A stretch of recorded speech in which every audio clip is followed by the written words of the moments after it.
Juízes capítulo 3. Estas, pois, são as nações que o Senhor deixou ficar, para por elas provar a Israel, a saber, a todos os que não sabiam de todas as guerras de Canaã, tão somente para que as gerações dos filhos de Israel delas soubessem, para lhes ensinar a guerra, pelo menos os que dantes não sabiam delas. 5 príncipes dos filisteus, e todos os cananeus, e sidônios, e heveus, que habitavam nas montanhas do Líbano, desde o monte de Baal-Hermon até a entrada de Ramate.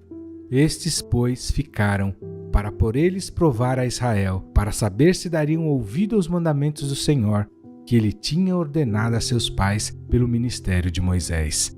Habitando, pois, os filhos de Israel no meio dos cananeus, dos heteus e amorreus e perizeus e heveus e jebuseus, tomaram de suas filhas para si por mulheres e deram as suas filhas aos filhos deles e serviram aos seus deuses. E os filhos de Israel fizeram o que era mal aos olhos do Senhor e se esqueceram do Senhor seu Deus e serviram aos Baalins e a Astarote. Então a ira do Senhor se acendeu contra Israel e ele os vendeu na mão de Cusã-Risataim, rei da Mesopotâmia, e os filhos de Israel serviram a Cusã-Risataim 8 anos.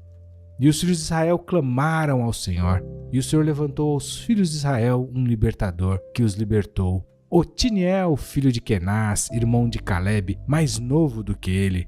E veio sobre ele o Espírito do Senhor, e julgou a Israel, e saiu a peleja. E o Senhor entregou na mão a Cusã-Risataim, rei da Síria. A sua mão prevaleceu contra Cusã-Risataim. Então a terra sossegou 40 anos, e Otiniel, filho de Kenaz, faleceu. Porém os filhos de Israel tornaram a fazer o que era mal aos olhos do Senhor. Então o Senhor fortaleceu a Eglon, rei dos Moabitas, contra Israel, porquanto fizeram o que era mal aos olhos do Senhor.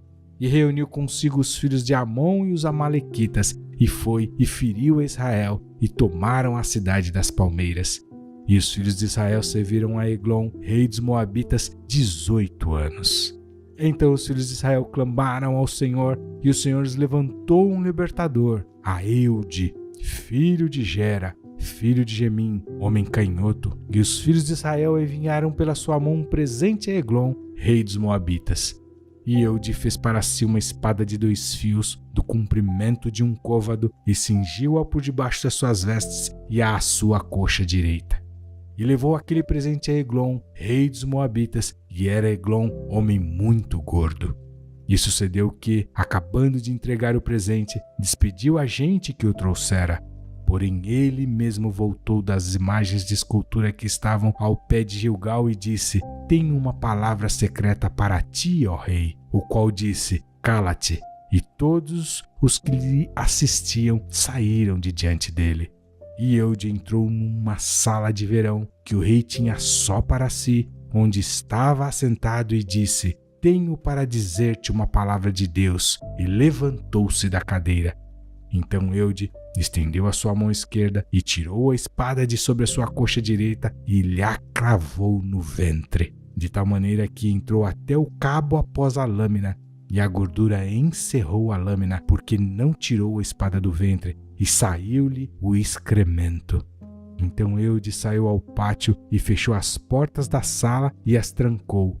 E saindo ele, vieram os servos do rei e viram, e eis que as portas da sala estavam fechadas, e disseram: Sem dúvida está cobrindo seus pés na recâmara da sala de verão.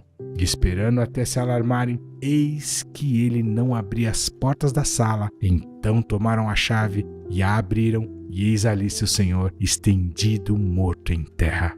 E Eude escapou, enquanto eles se demoravam, porque ele passou pelas imagens de escultura e escapou para Seirá. E sucedeu que, chegando ele, tocou a trombeta nas montanhas de Efraim, e os filhos de Israel desceram com ele das montanhas, e ele diante deles.